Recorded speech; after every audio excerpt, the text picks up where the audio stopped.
ইউনূসকে এই দেশের মানুষ ৮ তারিখের আগে পর্যন্ত যেভাবে 1-11 সময় রাজনৈতিক দলগুলির সংস্কার চাপাতে চেয়েছিল সে সময়কার অন্তর্বর্তীকালীন সরকার, বর্তমান সরকার দলগুলি সংস্কারের চেয়ে বেশি রাষ্ট্রের সংস্কার, সংবিধানের সংস্কার, নির্বাচন কমিশনের সংস্কার সহ আরও অনেকগুলি বিষয়ে, জনপ্রশাসন অনেকগুলি বিষয়ে সংস্কারের কথা ভাবছে। সেদিক দিয়ে নির্বাচন যথাসময় হবে কিনা এবং সেই সময় নিরপেক্ষতা রাখতে পারবে কিনা সেগুলি নিয়ে উঠছে নানা রকম প্রশ্ন। এইসব প্রশ্নের মধ্যে আবার নতুন করে বিএনপির অবস্থানও নানা রকম প্রশ্ন জন্ম দিয়েছে। ছাত্রদের মধ্যে বৈষম্য বিরোধী ছাত্রদল নতুন রাজনৈতিক দল গঠন করবে কিনা সেগুলি নিয়েও আছে নানা রকম আলাপ। এসব বিষয় নিয়ে কথা বলার জন্য এই মুহূর্তের সবচেয়ে মনে হয় জনপ্রিয় রাজনৈতিক ভাষ্যকার, জ্যেষ্ঠ সাংবাদিক জনাব মাসুদ কামাল রয়েছেন আমাদের সঙ্গে। জনাব মাসুদ কামাল, আপনি আমাদের সঙ্গে যুক্ত হয়েছেন, আমাদেরকে সময় দিয়েছেন, সেজন্য আমাদের কৃতজ্ঞতা এবং ধন্যবাদ জানবেন। আপনাকে শুভেচ্ছা জানিয়ে আমি বৈষম্য বিরোধী আমাদের সাথে আরেকজন গেস্টের পরিচয় করে দিতে চাই। তিনি বৈষম্য বিরোধী ছাত্র আন্দোলনের কেন্দ্রীয় সমন্বয়ক জনাব আবু বকর মজুমদার। জনাব আবু বকর মজুমদার আমার খুব প্রিয় ভাজন, স্নেহভাজন এবং হয়েছেন, আমাদেরকে সময় দিয়েছেন, সেজন্য আমাদের কৃতজ্ঞতা এবং ধন্যবাদ জানবেন। আপনাকে শুভেচ্ছা জানিয়ে আমি বৈষম্য বিরোধী আমাদের সাথে আরেকজন গেস্টের পরিচয় করে দিতে চাই। তিনি বৈষম্য বিরোধী ছাত্র আন্দোলনের কেন্দ্রীয় সমন্বয়ক জনাব আবু বকর মজুমদার। জনাব আবু বকর মজুমদার আমার খুব প্রিয় ভাজন, স্নেহভাজন এবং একজন আমি কি বলবো ছাত্র রাজনীতিবিদ, সমন্বয়ক কর্মী। বকর মজুমদার, আপনি আমাদেরকে সময় দিয়েছেন, সেজন্য আপনি আমাদের কৃতজ্ঞতা এবং শুভেচ্ছা জানবেন। তবে আমি প্রথমে মাসুদ কামাল ভাইয়ের কাছে একটু যেতে চাই যে জনাব মাসুদ কামাল ভাই, আপনি জানেন যে গতকাল বিএনপির দিক থেকে একটা নতুন দিক আমরা দেখলাম, সেটা হলো যে অন্তর্বর্তী সরকার নিরপেক্ষ কিনা এই নিয়ে সংশয় শঙ্কার কথা বিএনপি মহাসচিব বলেছেন। তিনি আরও বলেছেন যে বিবিসি বাংলাতে দেয়া সেই সাক্ষাৎকারে তিনি আরও বলেছেন সরকার নিরপেক্ষ থাকতে না পারলে নিরপেক্ষ সরকারের প্রয়োজন হবে। তিনি আসলে কি বোঝাতে চাইছেন, কি বার্তা দিলেন তিনি অন্তর্বর্তীকালীন সরকারের কাছে? আমার একটা টেক অবশ্য আছে, সেটা আপনার টেকটা শুনে আমি হয়তো এটার মধ্যে এটা একটু বলতে চেষ্টা করব। কামাল ভাই, আপনি আমাদের যদি একটু আলোকিত করেন যে আসলে মির্জা ফখরুল ইসলাম আলমগীর কি বার্তা দিতে চাইলেন।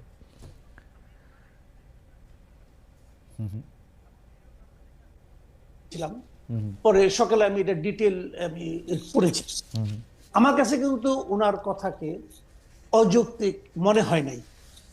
উনি যেটা বলার চেষ্টা করেছেন যে যদি এই সরকার নির্বাচন পর্যন্ত নিরপেক্ষ থাকতে না পারে তাহলে নিরপেক্ষ সরকারের অধীনে ওনারা নির্বাচন চাইবেন এবং তখন নতুন সরকার গঠনের প্রশ্ন হতে উঠবে। এগুলো আকার ইঙ্গিতে বলা হয়েছে জিনিসটা। আরেকটা জিনিস উনি বলেছেন এখানে যে কেন নিরপেক্ষ থাকতে পারবে না বলে মনে করেন, সেই কথাটা আমি ওনার অন্য একটা কথা আমি পেয়েছি। সেটা কিন্তু বলেছেন যে এই সরকারের মধ্যে যারা আছেন, সরকারের যারা পার্টনার হিসেবে আছেন, তাদের কেউ কেউ তো রাজনৈতিক দল করার চেষ্টা করছেন এবং তারা রাজনীতি করবেন এবং নির্বাচনেও অংশ নেবেন বলে নানা ধরনের কথাবার্তা ওনারা শুনেছেন অথবা দেখেছেন। দেখাও যাচ্ছে, অনেকেই দেখা যাচ্ছে তারা রাজনীতি করবেন, নির্বাচন করবেন, সে ধরনের প্রস্তুতি এলাকাতেও দেখা যাচ্ছে। মানে ওনারা যে যে এলাকার বাসিন্দা সেই এলাকার মানুষ বলা বলি করছে এবং সেখানে এই ধরনের একটা মানে আপনার বাস্তবতা বিরাজ করছে। তো যদি এই সরকার এরা যদি সেখানে নির্বাচন করে তাহলে তো সেই সরকারটাকে আমি নিরপেক্ষ বলতে পারি না। সরকারের ডেফিনেশনটা কি? ক্যাবিনেটে যারা আছে সবাই মিলেই তো সরকার। এখন এই ক্যাবিনেটের কেউ কেউ যদি নির্বাচনে অংশ নেন আগামীতে, তাহলে এই সরকারটাকে আপনি নিরপেক্ষ বলবেন কিভাবে? আমি তো বলতে পারবো না। তো সেক্ষেত্রে উনি বলছেন যে যারা এদের নিরপেক্ষতা হারাবেন উনি, আর যদি এই সরকার নিরপেক্ষতা হারায় তাহলে তো এই সরকারের অধীনে নির্বাচন হতে পারে না। লজিক্যালি একদম পারফেক্ট কথা উনি বলেছেন। কিন্তু না কাওয়াল, এই পর্যায়ে আমি একটু জানতে চাইতে পারি যে আমরা কি ডক্টর ইউনূসের সরকারকে সব রাজনৈতিক সরকারের মতোই বিবেচনা করতেছি? আমরা কি এইটা ভাইবা নিতেছি যে ডক্টর ইউনূস সরকারের প্রধান আছেন বলে এই মুহূর্তে তার ক্যাবিনেটে যে 2-3 তারা যদি নির্বাচন করেন তাহলে পুরো সরকার মিলে তাদেরকে সাহায্য সহযোগিতা করবে ওই রাজনৈতিক দলকে? আমরা কি ভারতে উদাহরণ এতদিন পর্যন্ত দেই নাই? আমরা কি একটু আস্থা ডক্টর ইউনূসের উপরে রাখতে পারবো না যে উনি সরকারে থাকলেও সরকারের মধ্যে থেকে ক্যাবিনেটের 2-3 জন গিয়া ইলেকশন করলে উনি পুরা ইলেকশন প্রভাবিত হইতে দিবে, বা এই নির্বাচন কমিশন এই আস্থা আমাদের ডক্টর ইউনূসের উপর? মির্জা ফখরুল ইসলাম আলমগীর এই আস্থা রাখলেন? মির্জা ফখরুল ইসলাম আলমগীর, জি মির্জা ফখরুল ইসলাম আলমগীর কথা বাদ দেন, আমি আমার কথা বলি। শুনেন, ডক্টর ইউনূসকে আপনি কিভাবে বিচার করেন? ডক্টর দেখেছেন আর আজকে যেভাবে দেখছেন, আপনি দুটার মধ্যে মিল পেতে পারেন, আমি পাই না। 8 তারিখের আগে ডক্টর ইউনূস ছিল সারা দেশের মানুষের কাছে একটা আস্থার প্রতীক, উনি আমাদের অনেক কিছু করে দিবেন। আজকে কি তাই মনে করেন আপনি? নো, বাংলাদেশের বাস্তবতা সেটা বলে না। কামাল ভাই, আমি আজকে আপনার ডক্টর কামাল ভাই ইউনূস আমি কামাল ভাই বলেন। আমি আপনার কাছে একটু জানতে চাই, বলেন। আপনি যে বললেন ডক্টর ইউনূসকে সারা দেশের আস্থার প্রতীক মনে করেছেন, বাংলাদেশের মানুষ কোনোদিন কাউরে আস্থার প্রতীক মনে করে? যখনই তাকে যেই কাজটা দিতে চায় তখনই তো আমরা তার সমালোচনা করতে থাকি। যেই মুহূর্তে আমরা যে জীবনে গাড়ি চালায় নাই সে ড্রাইভারে কইতে থাকে এমনি চালান অমনে চালান। আমি বলতে দেন আপনাকে। জি জি, বলেন শুনেন, বলেন বলেন। বাংলাদেশের এবার মানুষ সবচেয়ে দ্রুত মানুষকে আস্থার প্রতীক মনে করে, সবচেয়ে দ্রুত। আর বাংলাদেশের মানুষ সবচেয়ে দ্রুত মানুষকে ওই জায়গা থেকে সরাই আনে। আমি এক্সাম্পল দিয়ে বলি আপনাকে, তাহলে বুঝবেন। একটা প্রবাদ আছে গ্রামে, বুঝছেন? সেই প্রবাদটা হলো, সেই মানুষটা তত বেশি ভালো যেই মানুষ সম্পর্কে আপনি যত কম জানেন। ট্রু। 8 তারিখের আগ পর্যন্ত রাষ্ট্রনায়ক হিসেবে, সরকার প্রধান হিসেবে ডক্টর ইউনূস কতটা ভালো কেউ জানতো না। এই জন্য উনি ছিলেন আস্থার প্রতীক। যে উনি সরকার প্রধানের দায়িত্ব নিলেন, যেই মাত্র উনি সরকার প্রধানের দায়িত্ব নিলেন, নিয়ে উনি একটা উপদেষ্টা পরিষদ গঠন করলেন। সেই উপদেষ্টা পরিষদ গঠন করার সঙ্গে সঙ্গে ওনার প্রতি অনেকের আস্থা কমতে থাকলো, তাদের মধ্যে আমিও একজন। আমি শুরু থেকেই বলেছি, এই উপদেষ্টা পরিষদ দিয়ে উনি এত বড় কাজ করতে পারবেন না। আমি বলেছি ভাই, আমি আমার অভিজ্ঞতা থেকে বলেছি, এই উপদেষ্টা পরিষদে অনেককে আমি চিনি, যে জন্য আমি বলেছি পারবেন না। এবং এখন দেখেন উনি পারছেন, উনি খুব ভালো পারছেন। আপনি বাংলাদেশের যে কোনো কি জিজ্ঞাসা করে বলেন, ভাই উনি কি খুব ভালো পারছেন, দেখেন আপনি উত্তরটা কি পান। কামাল ভাই পারছেন না। কামাল ভাই, হ্যাঁ, আপনার সাথে কথা বলা খুবই ফ্যাসিনেটিং, কিন্তু আপনি যে প্রথম থেকে আমি বলতেছেন, আমি আপনার প্রায় সব শো, আপনি যত জায়গায় আমন্ত্রিত হয়ে যান, আপনার নিজের কথা যে শোটা আছে সেটা আমি প্রায় সবগুলি শো দেখে, একাধিকবার দেখে, আপনি আসলেই শুরু থেকে এই কথা বলে আসতেছেন যে আসলে এটা পারবে না, এই উপদেষ্টা পরিষদ দিয়ে চলবে না। এজ ইফ বাংলাদেশে কোনো মন্ত্রী পরিষদ দিয়ে জীবনে চলছিল, সব চোর বাটপার, এরা তো মন্ত্রিত্ব চালাইছে এই আগের সরকারে আমরা দেখছি, তাদেরকে আমরা পারছি, এটা আপনি কেমনে বলবো যে এরা পারছিল? আমি কি তাদেরকে বলছি তাদেরকে আমি ভালোবেসে বলেছি? না, বলেন না, বলেন না। আমি কি বলেছিলেন? হ্যাঁ, 5ই আগস্টে যে ঘটনাটা ঘটেছে এই দেশে, হ্যাঁ, এটা এই দেশের জন্য একটা অভূতপূর্ব ঘটনা। যে দেশে একটা অভূতপূর্ব ঘটনা ঘটতে পারে, সে দেশে একটা অভূতপূর্ব সরকার আসবে, এই প্রত্যাশাকে আমি করবো না? আমি করেছি। আমি বলি আপনাকে, আমি অগাস্টের প্রথম দিন পর্যন্ত আমি কিন্তু প্রত্যাশা আমি করতে পারিনি, সাহস পাই নাই যে শেখ হাসিনা থাকবে না। আমি সাহস পাই নাই, কিন্তু যেদিন ঘটে গেছে সেই দিন আমার কাছে মনে হয়েছে আসলেই ঘটে গেছে। খেয়াল করেন কিন্তু, তাহলে আমার প্রত্যাশার বাইরে একটা ঘটনা ঘটেছে। তখন তো আমি ভাবতেই পারি যে যাদের কারণে, যাদের মাধ্যমে এত বড় একটা ঘটনা ঘটতে পারলো, তাদের অংশগ্রহণে, তাদের সাপোর্টে আমরা একটা অভূতপূর্ব সরকার পাবো, এই প্রত্যাশা আমি করবো না? অবশ্যই আমি প্রত্যাশা করেছি। আমি কিন্তু আগের সরকারের সঙ্গে তো তুলনাই করতে চাই না। অবশ্যই তুলনা করলে আমাদের এখানে অনেক সৎ লোক আছে, এতে কোনো সন্দেহ নাই। সততা নিয়ে তুলনা আমি করতেই পারবো না। কিন্তু আমার কথাটা হলো কি, যে এই সরকারের কাছে আমরা কি চেয়েছি? আমরা চেয়েছি আড়াইটা জিনিস, সিম্পলি আড়াইটা জিনিস। আড়াইটা কি কি? 1 নম্বর চেয়েছি তারা একটা অসাধারণ নির্বাচন দেবে, যে নির্বাচনে প্রত্যেকটা মানুষের ভোটাধিকার গণনা করা হবে। 2 নম্বর চেয়েছি এই নির্বাচনের আগে ওনারা কিছু সংস্কার কর্ম করবে, যে সংস্কার কাজগুলো আরেকজন ফ্যাসিবাদ তৈরি হওয়ার থেকে আমাদেরকে রক্ষা করবে। আর অর্ধেক কাজটা হলো, যতদিন এই কাজগুলো ওনারা করবেন ততদিন ওনারা দেশটাকে চালাবেন। আর কিছু চাই নাই কিন্তু রে ভাই। কিন্তু ওই অর্ধেক কাজ যেটা, ওটা শুরুর থেকেই এত ব্যর্থতার মধ্যে চলে আসলো যে বাদ বাকিগুলো সন্দেহের মধ্যে ঢুকে পড়লো। সংস্কার নামে তারা যা করলেন, এটা তো একটা লেজে গোবরের অবস্থা হয়ে গেছে সংস্কারটা। আচ্ছা কামাল ভাই, আমি আপনার কাছে আসতেছি, শুধু একটা বিচার দিয়ে রাখি যে আমরা যে সবকিছু চাপাইতেছি যে হ্যাঁ একটা অভূতপূর্ব সরকার আমরা পাইছি, এদের কাছ থেকে আমাদের অনেক কিছু চাওয়ার ছিল, তা আমাদের এখানে কোনো রোল নাই। আমরা 150টা আন্দোলন কইরা 5 মাসের মধ্যে তাদেরকে ইয়া করে তুললাম। আমরা যে কোনো জায়গায় হয় আপনি সমালোচনা করেন, নাইলে আমি সমালোচনা করি, ওরা যাইব কই? কোন জায়গা থেকে তাদের সমালোচনা? এই কাজ করছো কেন, এইটা করো নাই কেন, এইটা করতে পারছো কেন?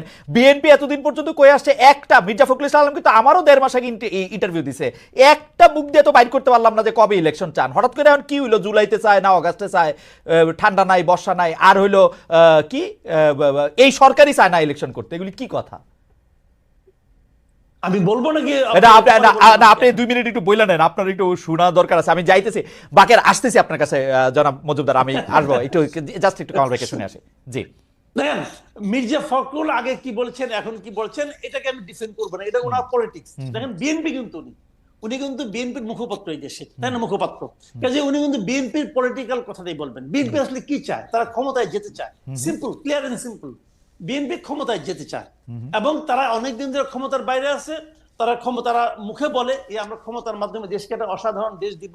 কি দিবে আল্লাহ মালুম আর ওনারা মালুম, আমি বলতে পারবো না, সেটা এক জিনিস। কিন্তু ওনাদের তো এটা পলিটিক্স, উনি তো ওই কথাটাই বলবেন। ওনার কথা একটা।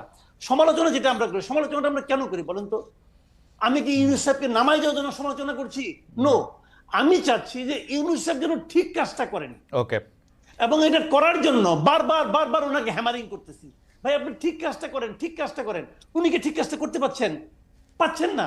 উনি কি এই আমি এটাকে বিপ্লব বলেন না গণ অভ্যুত্থান বলেন, জুলাই বিপ্লব বলি, জুলাই গণ অভ্যুত্থান, কিন্তু বাকি এখানে আছে, ওকেও আমি আপিল করতেছি উনিও বলুক যে এই যে ওনার যে উপদেষ্টা পরিষদ উনি গঠন করেছেন, উনি তো জুলাই বিপ্লবের ফসল। উনার এই উপদেষ্টা পরিষদ তারা কেউ কি এই জুলাই বিপ্লবের চেতনাকে ধারণ করে? কামাল ভাই আমি আপনার কাছে আসি, শুধু এইটা বলে রাখি, জুলাই বিপ্লবের চেতনা ধারণ করতে এই উপদেষ্টাদের ডিফেন্ড করার জন্য আমি বলি যে তারা যে শেখ হাসিনার লগে গিয়ে যোগ দেয় নাই, ছবি তোলে নাই, তাদের মাখনটা খায় নাই, সেইটাই হলো জুলাই আগস্টের চেতনা। এর চেয়ে বেশি চেতনা তো দরকার ছিল না। আপনি আমার এই 4টা আরো অর্থনীতিবিদ দেখান যারা এই শেখ হাসিনার মাখন ঘি খায় নাই। ওই আমি আসতেছি আপনার কাছে কামাল ভাই, আমি একটু জনাব বাকের মজুমদারের কাছে আসি, উনি অনেকক্ষণ ধরে ওয়েট করতেছেন।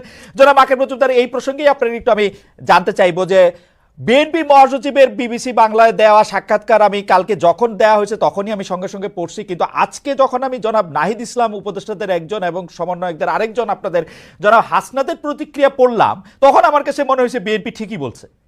কারণ জনাব নাহিদ ইসলাম দেখেন কি সব কথা কইতেছে যে নিরপেক্ষ সরকারের দাবি মূলত আরেকটা 1-11 সরকার গঠনের বহন করে। 1-11 সরকারের ওয়ার্স্ট ভিকটিম হচ্ছে বিএনপি কেন একটা 1-11 সরকার করতে চাইবে? ওইটার মধ্যে এইটা আছে, বিএনপি আওয়ামী লীগের সাথে একটা আতাত করতে চায়। বিএনপির নেতৃত্ব সম্পর্কে আওয়ামী লীগের এই পালিয়ে যাওয়া প্রধানমন্ত্রী যে এইসব কথাবার্তা বলছে, এটা পাগলেও বিশ্বাস করবে বিএনপি আওয়ামী লীগের সাথে একমত হতে চায়। এইটা কি এইরকম আপনারও মনে হয় কিনা জনাব মজুমদার, যে আপনারা বেশি দিন আর কিছুদিন সরকারে থাকতে চান, সরকারে থাকার মজাটা আপনারা পাইছেন? এইটা আপনাদের মনে হয় কিনা জনাব মজুমদার? ধন্যবাদ খালেদ ভাই আপনাকে। কিন্তু আমি নাহিদ ভাই যে বক্তব্য দিয়েছে, যে স্ট্রেস দিয়েছে, এবং জনাব হাসনাত, হ্যাঁ আমি সেটি ভালোভাবে পড়েছি। তো নাহিদ ভাই মূলত যে মেসেজটি দেওয়ার চেষ্টা করেছে, আমার কাছে মনে হয় যে আপনি বা এখানে ভুলভাবে অনেকটা ব্যাখ্যা হয়েছে। যেমন নিরপেক্ষ সরকারের কথাটা আসছে, বা এখানে উনি কিন্তু যেই ব্যাকগ্রাউন্ডটা টানছে, সেই ব্যাকগ্রাউন্ডটা আমার মনে হয় যে একটু উল্লেখ করা উচিত ছিল। 5ই আগস্টে কি হয়েছে এটা দিয়ে কিন্তু নাহিদ ভাই তার স্ট্রেসটা শুরু করেছিল। তো এখানে মূলত 5ই আগস্ট বা তার পরবর্তী সময়ে এখানে আমাদের সাথে একদম 8ই আগস্ট পর্যন্ত কি কি হয়েছে তার একটা কিন্তু হিন্টস কিন্তু নাহিদ ভাই দিয়েছে সেখানে। তো এখানে 5ই আগস্টে যেমন নাহিদ ভাই গল্পটা বলেছে, আপনার জুলাইয়ের অনেক গল্প আছে যেগুলো আসলে আমরা জাতীয় ঐক্যের স্বার্থে, ভাই কিন্তু জাতীয় ঐক্যের কথা বারবার সেখানে উল্লেখ করেছিল, আপনি হয়তো পড়েছেন। জাতীয় ঐক্যের স্বার্থে আমরা অনেক কথা কিন্তু এখনো বলি নাই, বা এখানে রাজনৈতিক বিভাজনের যে রাজনীতি সেটা কিন্তু আমরা চাই নাই। তো সবকিছু মিলে কিন্তু আমরা জাতীয় ঐক্যের স্বার্থে আমরা অনেক কিছু মুখ চেপেছিলাম, মুখ বুঝেছিলাম। কিন্তু যখন আসলে এরকম মন্তব্য করেন বিএনপির একজন মুখপাত্র হিসেবে মির্জা ফখরুল ইসলাম আলমগীর, তখন আসলে এটা আমাদের জন্য আসলে এভাবে মুখ চেপে থাকা একটু কষ্টসাধ্য। নাহিদ ভাই মূলত এখানে আগস্টের মেসেজটা দেওয়ার চেষ্টা করেছেন, এবং একই সাথে ছাত্ররা কিন্তু এখানে নিজে গিয়ে কিন্তু এই সরকারে গিয়ে বসে যায়নি। এখানে ছাত্রদের মধ্যে যারা আন্দোলনকারী ছিল, আন্দোলনকারীদের পক্ষ থেকে একটা চাপ ছিল যে ছাত্র প্রতিনিধি সরকারের থাকা উচিত, এবং ছাত্রদের মতামতের ভিত্তিতে কিন্তু আমাদের প্রথমে 2জন উপদেষ্টা, পরবর্তী তারও একজন ছাত্র উপদেষ্টা হচ্ছে যে গভর্নমেন্টে গিয়েছেন। তো আমি যে জিনিসটা আরো স্ট্রংলি বলতে চাচ্ছি সেটা হচ্ছে যে এই জুলাই অভ্যুত্থানে যখন আমরা আন্দোলন শুরু করেছিলাম, আপনার প্রথমে কোটা বৈষম্য নিরসন আন্দোলন শুরু করেছিলাম, সেখানে বিভিন্ন রাজনৈতিক অংশীজনের বিভিন্ন ধরনের মতামত ছিল। অনেকে আমাদেরকে আমরা ভারত এন্টি ইন্ডিয়ান যে মুভমেন্টটা চলছিল সেটাকে ধামাচাপা দেওয়ার জন্য আমরা সরকারের সাথে আতাত করে মুভমেন্ট করেছি, এরকম মন্তব্য করেছেন। ইন্টারনালি আমাদেরকে অনেক ফ্যাসিবাদ বিরোধী শক্তির অনেক অংশ কিন্তু আমাদের সেই সময় সেই বিশ্বাসটা আমরা কিন্তু পাইনি। তো আবার একই সাথে এখানে 18ই জুলাইয়ের কথা যদি বলি, 18 জুলাই কিন্তু এখানে বড় বড় রাজনৈতিক স্টেক হোল্ডার অনেকেই আমাদের সাথে আসলে এই ছাত্রদের সাথে যখন গুলি চলছিল, 16 তারিখে গুলি চলছে, আবু সাইদ শহীদ হয়েছে, তারপরে একে শহীদ হচ্ছে, 17 তারিখ শহীদ হচ্ছে, 18 তারিখ শহীদ হচ্ছে। 18 তারিখে আমরা বড় রাজনৈতিক স্টেক হোল্ডার গুলো থেকে সেই সাপোর্টটা পাইনি, সেটা একদম কিন্তু সাধারণ ছাত্ররাই কিন্তু মাঠে জীবন দিচ্ছিল এবং লড়াই করে যাচ্ছিল। আমি আপনাকে আরো স্পষ্ট উল্লেখ করতে চাই, 24শে জুলাই আমার স্পষ্ট মনে আছে, তখনও এখানে একটা বৃহত্তর রাজনৈতিক দলের হাইকমান্ড থেকে